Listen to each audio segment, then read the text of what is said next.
જુનાગઢ પાસે આવેલું જે હનુમાન ખીજડીયા કરીને જે ગામ, એ હનુમાન ખીજડીયા ગામથી લઈ અને અરવલ્લીના બાયડ અને બાલાસિનોર સુધી આ દૂધનું ટેન્કર એ પહોંચાડવામાં આવતું હતું.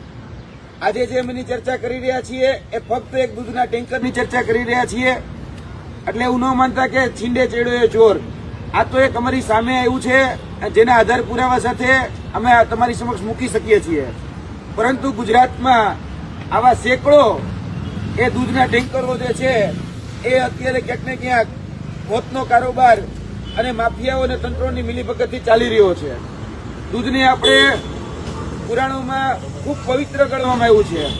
આપણે મહાદેવની શિવલિંગ ઉપર પણ ચડાવીએ છીએ. નાના બાળકને પણ આપણે ગાયનું દૂધ હોય, ભેંસનું દૂધ હોય કે બકરીનું દૂધ હોય એ પીવડાવતા હોઈએ છીએ.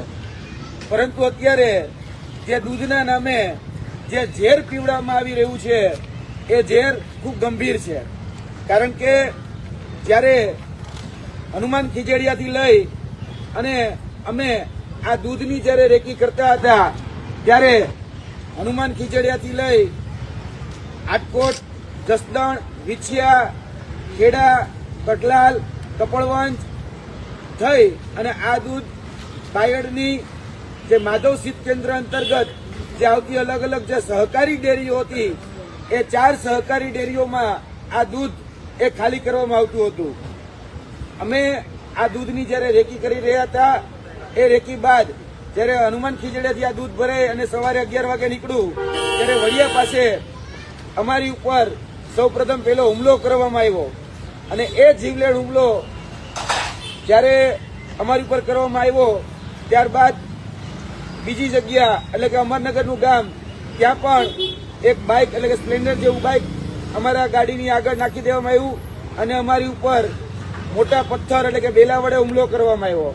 ત્યારબાદ એનાથી 5 કિલોમીટર આગળ જતા એક લોઢાના રોડ દ્વારા અમારી ઉપર હુમલો કરવામાં આવ્યો અને જેતપુર પાસે એક ખીરસના ગામ છે ત્યાં અમારી ગાડી રોકી, અમારી ગાડીના કાચ તોડી અમને બહાર કાઢી. અમારા ડ્રાઈવર જે દિલુજી ઠાકોર જે છે એની ઉપર પણ એક ગંભીર હુમલો કરવામાં આવ્યો.